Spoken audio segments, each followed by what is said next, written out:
નમસ્કાર, સ્વાગત છે આપનું ટેક્સ પ્લાનિંગ વિથ મુકેશ પટેલમાં. ફરી એક વખત હું છું વિક્રમ પાઠક અને આજે આપણે દર્શકોના પ્રશ્નોના સવાલોના જવાબ તો આપીશું જ, પરંતુ સાથે કેટલાક નવા જોગવાઈઓ આવી છે કે જેને આપણે જાણવી ખાસ જરૂર રહેશે. ખાસ કરીને આવકવેરાનું રિટર્ન આ વખતે ભરતા સમયે તમારે આની ખાસ વિગતો જાણવી જરૂરી રહેશે.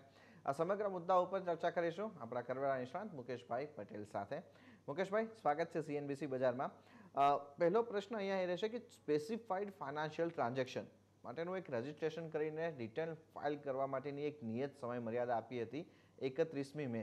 આવકવેરા વિભાગ તરફથી આની એક નોટિસ પણ આપી, પણ એમાં હવે 1 મહિનાનો વધારાનો સમય આપ્યો છે. તો પહેલાં તો અહીંયા એ જણાવો કે આ SFT શું છે અને આ રિટર્ન ભરવાની પ્રોસેસ કેવી રીતના, કાર્યવાહી કેવી રીતના કરવાની રહેશે? બિલકુલ વિક્રમ, એકચ્યુઅલી આ આખી જે એક નવી જોગવાઈ, પર્ટિક્યુલરલી SFTનો જે રૂલ 114E5 સબ રૂલ 5 એ હેઠળ જો આપને ખ્યાલ હોય કે ગયા અંદાજપત્રની અંદર એક નવી કલમ સેક્શન 285BA હેઠળ નવી જોગવાઈ કરવામાં આવી, જેમાં આપણે સામાન્ય રીતે જે તમારા હાઈ વેલ્યુ ફાઇનાન્શિયલ ટ્રાન્ઝેક્શન્સ હોય છે કે જેમ કે પ્રોપર્ટીનું તમે વેચાણ કરો અથવા તો બેન્કો કે મ્યુચ્યુઅલ ફંડ્સની અંદરના અમુક વ્યવહારો, અમુક નિયત નાણાકીય મર્યાદા ઉપરના વ્યવહારો હોય તો એ બધામાં તમારે પાન નંબર ટાંકવો એ અનિવાર્ય હોય છે. અને એ પાન નંબરની જે વિગતો છે એ વર્ષના અંતે એનું એક રિટર્ન ફાઇલ કરવાનું રહે છે. દાખલા તરીકે પ્રોપર્ટી ટ્રાન્ઝેક્શન્સ હોય તો જે રજિસ્ટ્રાર હોય એના દ્વારા કે 30 લાખ રૂપિયા ઉપરની વેચાણની કે ખરીદના જે વ્યવહાર થયા એના એ લોકો કરે છે. આજે મ્યુચ્યુઅલ ફંડ્સ છે એ પણ જે 1 લાખ રૂપિયાથી વધારે લિમિટમાં જો મ્યુચ્યુઅલ ફંડમાં રોકાણ કરવામાં આવ્યું હોય તો એના અંગે એ લોકો એનું જે રિપોર્ટિંગ કરે છે. તો આ પ્રકારની જુદી જુદી જોગવાઈઓ હતી. અત્યાર સુધીની જોગવાઈઓ એ મુખ્યત્વે આજે બેન્કો છે, ફાઇનાન્શિયલ ઇન્સ્ટિટ્યુશન્સ છે, રજિસ્ટ્રાર છે, એ લોકોને કાર્યવાહી કરવાની રહેતી હતી.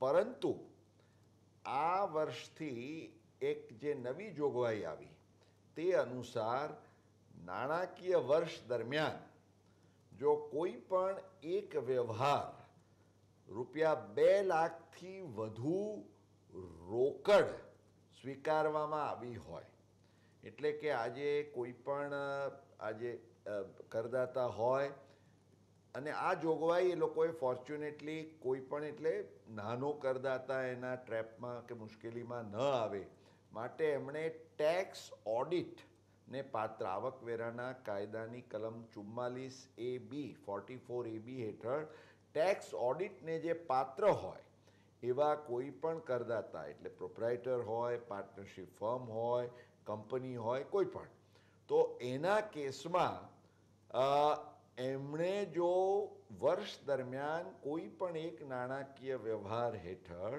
જો 2 લાખ રૂપિયાથી વધુ રોકડની રકમ એમણે સ્વીકારી હોય તો એના સંદર્ભમાં એમણે આ જે રિટર્ન છે 285BA રેડ વિથ રૂલ 114Eનું એ એમણે ભરવાનું રહે છે.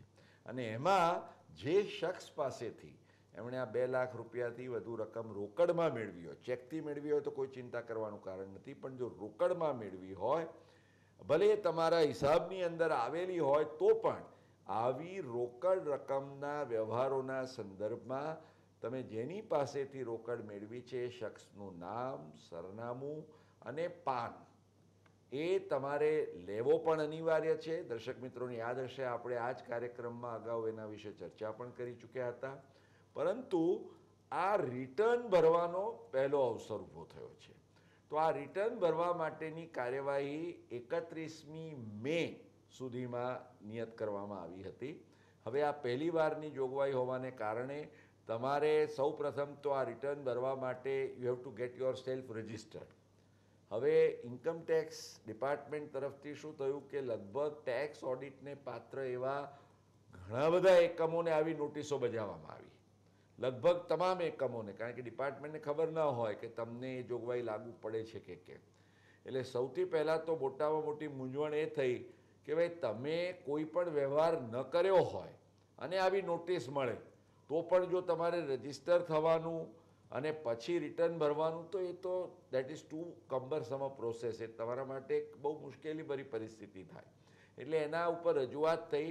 એટલે આવકવેરા ખાતાએ સૌ પ્રથમ તો CBDTએ એક ખુલાસો જાહેર કર્યો કે ભાઈ જે કેસની અંદર કોઈ પણ આવો નાણાકીય વ્યવહાર ન હોય અને એમને આવી નોટિસ મળી હોય તો એ લોકો એમનું જે તમારું ફાઇલિંગનું પોર્ટલ છે ઇન્કમટેક્સ ઇન્ડિયા gov.in વાળું, એ ફાઇલિંગના પોર્ટલ પર જઈને કોમ્પ્લાયન્સની જે તમે ક્લિક કરો એટલે એની અંદર તમારે આ 285BAનું જે રિટર્નવાળું કોલમ આવે, જો તમારા કેસમાં તમને નોટિસ મળેલી હોય તો, અને જો તમે આ 44AB હેઠળ ટેક્સ ઓડિટને પાત્ર એવા એકમ હો તો તમે એમાં નીલ એટલે કે અમે કોઈ વ્યવહાર કર્યો નથી અથવા તો નોટ એપ્લિકેબલ કે આ મને જોગવાઈ લાગુ પડતી નથી કારણ કે I am not liable to tax audit વગેરે, તો એ જે છે એના જવાબ તમે એકમાં આપી શકો છો.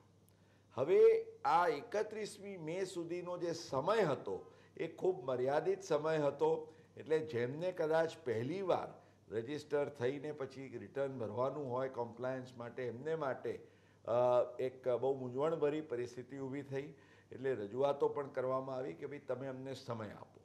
તો બરાબર જેમ સામાન્ય રીતે થતું હોય છે સરકારી કાર્યવાહીમાં, બરાબર 31મી મેના રોજ બપોર પછી આ એક જાહેરાત કરવામાં આવી કે ભાઈ તમને 1 મહિનાનો વધારાનો સમય આપવામાં આવે છે. એટલે દર્શક મિત્રો, 2 વસ્તુ ખ્યાલમાં રાખશો. જો આપ ટેક્સ ઓડિટને પાત્ર હો, આપને આ નોટિસ મળી હોય કે ન મળી હોય, પણ આપના કોમ્પ્લાયન્સના પેલા સેક્શનમાં જઈને જોઈ લેજો. જો એ ત્યાં આગળ if you are expected to comply, જો તમે એકચ્યુઅલ વ્યવહાર કર્યો હોય તો રજિસ્ટર કરીને તમે રિટર્ન ભરવાની જોગવાઈ કરશો. અને વ્યવહાર ન હોય પરંતુ જો તમે ટેક્સ ઓડિટને પાત્ર અને કોમ્પ્લાયન્સના કોલમમાં તમારી સામે આઉટસ્ટેન્ડિંગ કોમ્પ્લાયન્સ દેખાડતું હોય તો તમે આ નીલ કે નોટ એપ્લિકેબલનો રિસ્પોન્સ ઓનલાઈન આપીને આ મેટરને ત્યાં સમાપ્ત કરી શકો. ઓકે, આ સાથે બીજો એક મહત્વનો મુદ્દો અત્યારે મુકેશભાઈ વારંવાર જે ચર્ચામાં આવી રહ્યો છે અને ઘણા બધા કરદાતાઓને આની એક સમસ્યા બની રહી છે, એ છે આધાર કાર્ડની પાન કાર્ડ સાથે લિંકિંગની આ જે જોગવાઈ છે એ શું છે, એ અંગેની સમજ આપશો. વિક્રમ, દર્શક મિત્રોને આપણે અગાઉ આના વિશે ખૂબ સંક્ષિપ્તમાં પણ ચર્ચા કરી હતી. હું ફરીવાર યાદ અપાવું કે આ 2017ના નાણાકીય ધારામાં એક સેક્શન નવી ઉમેરવામાં આવી ઇન્કમટેક્સ એક્ટમાં, સેક્શન 139AA. એટલે આ કલમ 139AA, 139A એ તમારા પાન નંબર મેળવવાના સંદર્ભમાં છે. હવે 139AAની કલમ હેઠળ જે 1 જુલાઈ 2017થી અમલી બને છે, એમાં 2 મહત્ત્વના સુધારા અથવા તો રાધર પ્રોવિઝન્સ ઇન્ટ્રોડ્યુસ કરવામાં આવ્યા. પહેલું તો એમણે એમ કહ્યું કે આ ચાલુ આકારણી વર્ષ એટલે 2017-18થી તમારે જે આવકવેરાના રિટર્ન ભરવાના હશે તો એ રિટર્ન તમે તો જ ભરી શકશો, અથવા તો એ રિટર્ન ભરવા માટેની એક અનિવાર્ય શરત એ બની રહેશે કે તમારું જે પાન કાર્ડ હોય, પાન કાર્ડ વગર તો આપ આવકવેરા રિટર્ન અગાઉ પણ ભરી શકતા નહોતા, પરંતુ તમારું જે પાન કાર્ડ હોય એ તમારા કેસમાં તમે જે આધાર કાર્ડ મેળવેલું હોય એ આધાર કાર્ડની સાથે તમારે એને લિંક કરવું પડશે. એટલે સૌ પ્રથમ તો તમારે ખ્યાલમાં એ રાખવાનું કે તમારે, અને આધાર કાર્ડ આપ જાણો છો એ તમામ વ્યક્તિગત કેસોમાં લેવું જરૂરી છે. અત્રે સ્પષ્ટતા કરવી પણ ખૂબ આવશ્યક છે. ઇનફેક્ટ જ્યારે આધાર કાર્ડવાળી વાત આવી ત્યારે ખાસ કરીને જે NRIs છે, બિન રહીશો, એ લોકો તો ભારે મૂંઝવણમાં આવ્યા, કારણ કે એમણે કહ્યું કે ભાઈ અમે તો ઇન્ડિયાની બહાર છીએ, અમે અહીં આવીને ક્યાં અમારા બાયોમેટ્રિક્સને બધું કરાવી શકીએ. It is not practical. એટલે તે વખતે પણ ખુલાસો કરવામાં આવ્યો કે આધાર કાર્ડ કોણે મેળવવું જરૂરી છે, તો ભારતમાં જે રહીશ હોય એટલે કે રેસિડેન્ટ હોય એવી કોઈ પણ વ્યક્તિએ આધાર કાર્ડ લેવું એ અનિવાર્ય છે. અને આપ જાણો છો એમ આધાર કાર્ડમાં તમારું નામ, તમારી જન્મ તારીખ, એડ્રેસ વગેરેની તમામ વિગતો હોય છે. અને સાથે સાથે દરેક વ્યક્તિ એના બાયોમેટ્રિક્સ એટલે કે એના ફિંગરપ્રિન્ટ્સ અને એની આંખની જે કીકીઓના જે પિક્યુલિયર ફીચર્સ હોય છે એને કેપ્ચર કરવામાં આવે છે. And that is a unique identity. એટલે જે યુનિક આઈડેન્ટિટી છે એ આ આધાર કાર્ડમાં, કારણ કે પાનમાં અનેક પ્રકારના ડુપ્લિકેશન્સ, મિસચીફ એ બધી થતી જોવા મળતી હતી, માટે એમણે નક્કી કર્યું કે આ કરવું આપણા માટે અનિવાર્ય છે. એટલે વિક્રમમાં આ જે જોગવાઈ છે તે આ 1 જુલાઈ 2017થી અમલી બને છે. 1 જુલાઈ 2017થી એક બીજી પણ જોગવાઈ એ લોકોએ દાખલ કરી કે જો તમારે પાન કાર્ડ લેવું હોય તો પાન કાર્ડના હેતુસર પણ તમારે ઇટ ઇઝ ઇનેવિટેબલ કે તમારે આધાર કાર્ડ હોવું જોઈએ, કારણ કે આધાર કાર્ડ વગર તમે પાન કાર્ડની અરજી નહીં કરી શકો. અને પાન કાર્ડ હોય તો પાન કાર્ડ અને આધાર કાર્ડનું જો લિંકિંગ નહીં થયું હોય તો એ જૂનો પાન છે, then that will not be considered as valid. Okay, આને લગતા જ દર્શકોના કેટલાક પ્રશ્નો આવ્યા છે, એના ઉપર આપણે આગળ વાત કરીશું, પણ એ પહેલાં અહીંયા સમય થયો છે એક બ્રેકનો.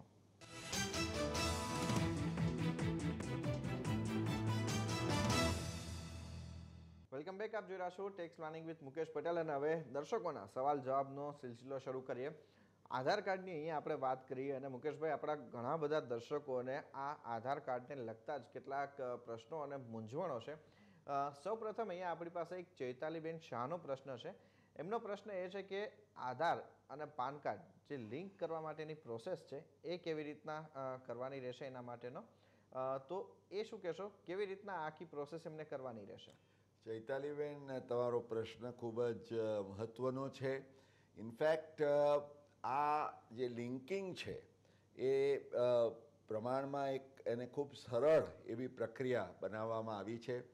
આ માટે આપ જાણો છો કે તમારે તમારા રિટર્નનું ઈ ફાઇલિંગ કરવું હોય, અથવા તો તમારું આજે તમારે 26ASનું ફોર્મ જોવું હોય, એ તમામ હેતુસર તમે આજે જે ઈ ફાઇલિંગ પોર્ટલની જે આખી incometaxindia.gov.in ની વેબસાઇટ છે એના ઉપર જઈને તમારું પોતાનું જે ઈ ફાઇલિંગનું પોર્ટલ છે એ પોર્ટલ પર તમે જાઓ તો ત્યાં આગળ ટોપ ઉપર લિંક આધાર એ ઓટોમેટિક એક સૌથી મોટું બોલ્ડ લેટર્સમાં અપિયર થાય છે. ત્યાં લખ્યું પણ છે new, because it's a new provision. એટલે એના ઉપર જ્યારે તમે ક્લિક કરો ત્યારે તમને તમારો પાન નંબર પૂછે છે, એની સાથે તમારે તમારો જે આધાર કાર્ડનો નંબર છે આપવાનો તે પણ તમે આપી શકો છો, અને તમારું નામ અને જન્મ તારીખ આટલી વિગતો બેસિક તમે લખો, અને જેન્ડર લખો, મેલ કે ફિમેલ. તો આ જે તમે આટલી વિગતો આપો, અને જો ડિપાર્ટમેન્ટના ડેટાબેઝ પ્રમાણે એ વિગતો મેચ થતી હોય તો ઓટોમેટિકલી તરત જ તમને મેસેજ આવે છે કે this your Aadhaar card and PAN card are linked together. એટલે આ એક ખૂબ સરળ અને સિમ્પલ કાર્યવાહી છે. ઇનફેક્ટ બરાબર એમ કહીએ તો આ કાર્યક્રમનું આજે અમે આપની સમક્ષ રજૂ કરી રહ્યા છીએ તે જ વખતે આવકવેરા ખાતા દ્વારા પણ આપે અખબારોની અંદર મોટી જાહેરાતો પણ જોઈ હશે. એમણે એમ કહ્યું કે આને વધુ સરળ બનાવવાના હેતુસર, જેવી રીતે તમે ઈ ફાઇલિંગની વેબસાઇટ ઉપર જઈને લિંકિંગ કરી શકો છો, એવી રીતે જ આવકવેરા ખાતા દ્વારા એમની જાહેરાતમાં જે SMS નંબર્સ આપવામાં આવ્યા છે, એક નંબર છે 56768 અને બીજો છે 56161. તો આ નંબર ઉપર SMS મોકલીને પણ તમે જે ડિપાર્ટમેન્ટની જાહેરાતમાં જે એમણે સ્ટેપ્સ પ્રોસિજર આપ્યું છે એ મુજબ ખૂબ સરળતાથી, એટલે કાં તો નેટ દ્વારા તમારા વેબ ફાઇલિંગની પોર્ટલ પર જઈને ક્લિક કરીને, અથવા તો આ SMS દ્વારા પણ આ નંબર ઉપર તમે તમારા આધાર કાર્ડ અને આનું લિંકિંગ કરી શકો છો. યાદ રાખશો દર્શક મિત્રો, તમારી પાસે આ માત્ર 1 મહિનો, જૂન મહિનો છે, કારણ કે જો આ લિંકિંગ તમે સંપૂર્ણ 30મી જૂન સુધી ન કર્યું તો 1 જુલાઈ પછી તમારા માટે બહુ વિકટ પરિસ્થિતિ ઊભી થઈ શકે. ઓકે, તો આ એક મહત્વની પ્રોસેસ રહેશે કે જેમાં તમારું આધાર કાર્ડ તમારે તમારા પાન કાર્ડ સાથે કેવી રીતના લિંક કરવું. અને જો કે આ પ્રોસેસ એટલી સરળ છે કે જેમાં તમે વેબસાઇટ પરથી પણ કરી શકો છો. અધરવાઇઝ તમે અહીંયા SMS માટેનો નંબર આપ્યો છે, એમાં પણ તમે આ વિગતો આપી અને તમારી પ્રોસેસ કરી શકો છો. આને રિલેટેડ જ મુકેશભાઈ વધુ એક પ્રશ્ન છે રાકેશભાઈ ચોકસીનો. એમનો પ્રશ્ન એવો છે કે એમનું આધાર કાર્ડમાં જે નામ છે એમાં પહેલા અટક આવે છે અને ત્યારબાદ એમનું નામ આવે છે, જ્યારે પાન કાર્ડની અંદર જે સ્થિતિ છે એમાં એવું છે કે એમનું નામ પહેલા આવી જાય છે અને અટક પછી આવે છે. તો આવા કેસની અંદર એમને કોઈ મુશ્કેલી થશે લિંક કરવામાં? શરૂઆતમાં સૌ કોઈના માટે મૂંઝવણ હતી અને દર્શક મિત્રો મને કહેવા દો કે અમદાવાદના આંગણે જ થોડાક સમય પહેલાં એક ઓલ ઇન્ડિયા CPCનું ઓપન હાઉસ નું આયોજન કરવામાં આવ્યું, all Gujarat federation of tax કન્સલ્ટન્ટ્સના ઉપક્રમે. અને તે વખતે CPCના ટોચના અધિકારીઓ પણ ઉપસ્થિત રહ્યા. તેમની સમક્ષ જે રજૂઆતો કરવામાં આવી, હું પણ તે વખતે રજૂઆત રજૂ કરવા માટે મુખ્ય સૂત્રધાર તરીકે ઉપસ્થિત હતો. અમે આ મુદ્દો એમની સમક્ષ લાવ્યા કે ભાઈ પાન કાર્ડની અંદર દાખલા તરીકે રાકેશભાઈના જ કેસમાં કહીએ તો રાકેશ કૌશિક કુમાર ચોકસી છે અને આધાર કાર્ડમાં એમનું નામ હોય કે ભાઈ ચોકસી, એ જ ચોકસી રાકેશ કૌશિક કુમાર. હવે આ તો રાકેશ છે, કોઈક વાર તો રાકેશ હોય ને રાકેશ કુમાર હોય, કે રાકેશ હોય ને રાકેશ લાલ હોય, અથવા તો કંઈક સ્પેલિંગમાં કંઈક નાની રાકેશમાં ઈ થઈ ગયો હોય, કોઈક જગ્યાએ એ થઈ ગયો હોય. તો આવી પરિસ્થિતિમાં લિંકિંગ થતું નહોતું શરૂઆતમાં, માટે ખૂબ રજૂઆતો કરવામાં આવી કે ભાઈ આવા કેસમાં મુશ્કેલી ન પડવી જોઈએ. તો એને લક્ષ્યમાં રાખીને જે એ લોકોએ કેટલાક તરત જ એમાં ઉપયોગી સુધારા કર્યા.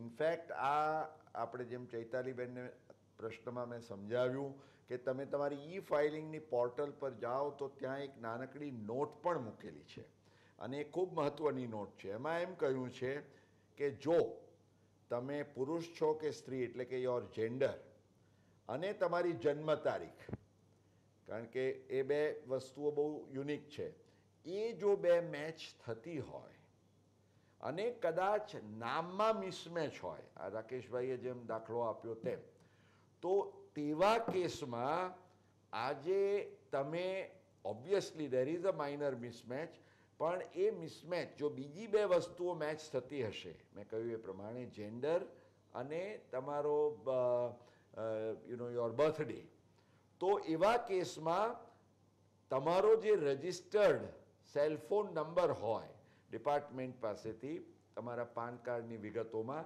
એના ઉપર તમને એક મેસેજ આવશે વિથ OTP, એટલે વન ટાઈમ પાસવર્ડ. તો એ વન ટાઈમ પાસવર્ડને જો તમે એન્ટર કરો અને દેટ મીન્સ કે એ તમારો જે ટેલિફોન નંબર છે તમને જ મળ્યો છે, પેલી બે વસ્તુઓ તો મેચ થાય છે, તો એ જે નામનો મિસમેચવાળો પ્રશ્ન છે એ તમે OTP એન્ટર કર્યા પછી એ લોકો એને એલાઇન કરીને લિંક કરશે. એટલે ભલે બંને કાર્ડમાં તમારા નામ જુદા રહ્યા, પરંતુ આ શખ્સ તમે જ છો. કેમ? કારણ કે તમારું પુરુષ કે સ્ત્રી એમાં યોર જેન્ડર મેચિસ, તમારી જન્મ તારીખ પણ એ જ છે, અને જે સેલફોન નંબર તમે આપેલો છે એ જ સેલફોન નંબર ઉપરનો OTP તમે જ્યારે પંચ કરો છો, દેટ મીન્સ કે you are the same person. એટલે આ નામના ફેરફાર, જેમ શેક્સપિયરે કહ્યું હતું કે what is there in a name, એટલે કદાચ એ જ ફિલોસોફીને અપનાવીને કે ભાઈ નામમાં ભૂલચૂક હોય તો અમે ચલાવી લઈશું, જો બીજું બધું મેચ થતું હોય તો.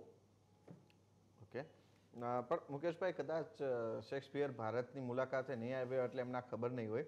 અહીંયા હવે પ્રશ્ન એવો છે કે બહેનોના કેટલાક એવા પ્રશ્નો છે જે ઘણા બધા છે, પણ એને બધાને સાથે મૂકીને રાખીએ તો એ છે કે પાન કાર્ડની અંદર એમના પિતાનું નામ રહ્યું છે પાછળ અને અટક પણ એ રહી છે. મેરેજ બાદ પતિનું નામ પાછળ આવી ગયું છે આધાર કાર્ડમાં અને સરનેમ પણ બદલાઈ ગઈ છે. તો એમને તો શું કરવું? વિક્રમ, એક જે આપણી આ ચર્ચા ચાલી રહી છે એ જ અરસામાં આપણા એક દર્શક મિત્રનો પ્રશ્ન આવ્યો છે, એને જ હું લઈને વાત કરું. તમે કહ્યું એ પ્રમાણે શેક્સપિયર તો જરૂર ભારતની મુલાકાતે આવ્યા નહોતા, અને તે વખતે ઇન્કમ ટેક્સની આવી માયાજાળ પણ શેક્સપિયરને ક્યારેય અનુભવ કરવાનો વારો આવ્યો નહોતો, એટલે એ સમય જુદો હતો. પરંતુ આ બહેનોના કેસમાં આપે કહ્યું, હજી આ એક જે પ્રશ્ન આવ્યો છે કે ભાઈ એક બહેન છે, એમના પિતા રાજેન્દ્ર શાહ, બહેનનું નામ છે મીતા, એટલે એમણે જ્યારે પાન કાર્ડ કઢાવ્યું એમણે તે વખતે મીતા રાજેન્દ્ર શાહના નામથી પાન કાર્ડ ઇસ્યુ થયું. હવે લગ્ન પછી તાજેતરમાં જ એમણે આધાર કાર્ડ કઢાવ્યું, એ એમના પતિ જેમનું નામ છે મીતા લતેશ મહેતા, તો આ મીતા લતેશ મહેતાના નામથી આધાર કાર્ડ છે. એમની મૂંઝવણ સ્વાભાવિક રીતે હોય કે ભાઈ આ મીતા રાજેન્દ્ર શાહ અને મીતા લતેશ મહેતા તો એપરેન્ટલી બે અલગ નામો દેખાય છે, તો મેચ કેવી રીતે થશે?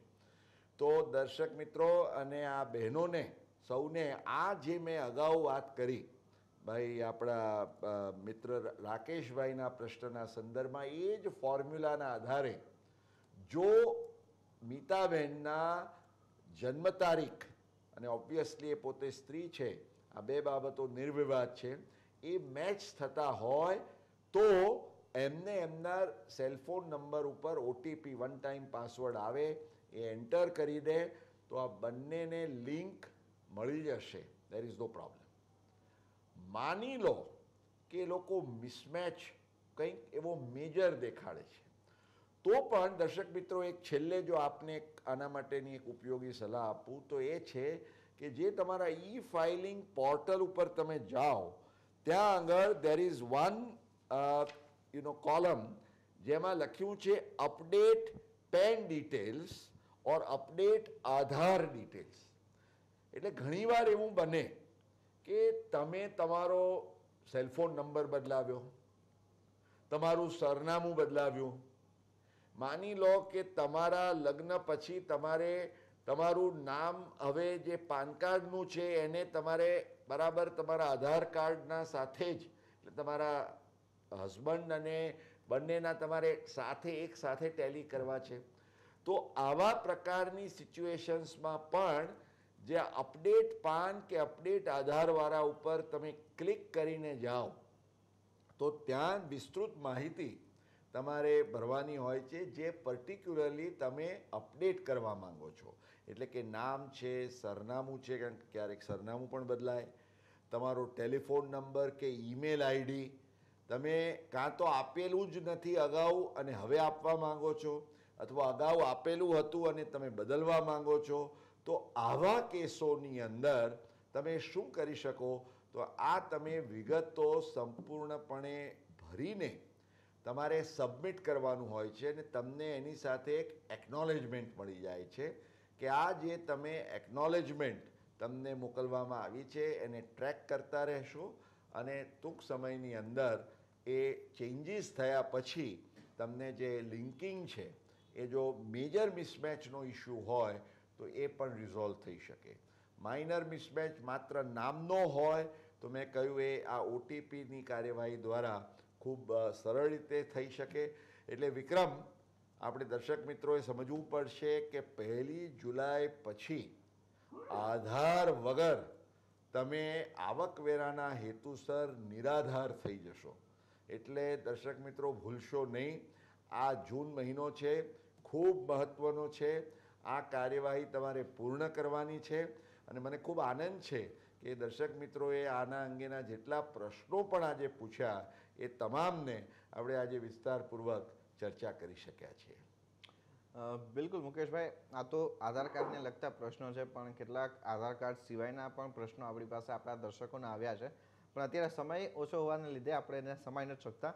આગામી સપ્તાહે આપણે ફરી એમને સમાવીએ અને એમની પણ સમસ્યાનું સમાધાન કરીશું. પણ આજે મુકેશભાઈએ જે વિગતો આપી છે આધાર કાર્ડ લિંક કરવા માટેની, એ કરવા માટે થઈને દરેક કરદાતાએ તૈયાર રહેવું ખાસ જરૂરી રહેશે. ખૂબ સરળ પ્રોસેસ છે અને મુકેશભાઈ ખૂબ સારી રીતના આપણને આ સમજાવી છે. મુકેશભાઈ, ઘણો આભાર આટલી આ મહત્વની ઇન્ફોર્મેશન અમારા દર્શકો સુધી પહોંચાડવા માટે. અને સાથે જ હાલ હવે ટેક્સ પ્લાનિંગ વિથ મુકેશ પટેલમાં અત્યારે બસ આટલું જ. આગળ વધુ અપડેટ માટે જોડાયેલા રહો CNBC બજાર સાથે. નમસ્કાર.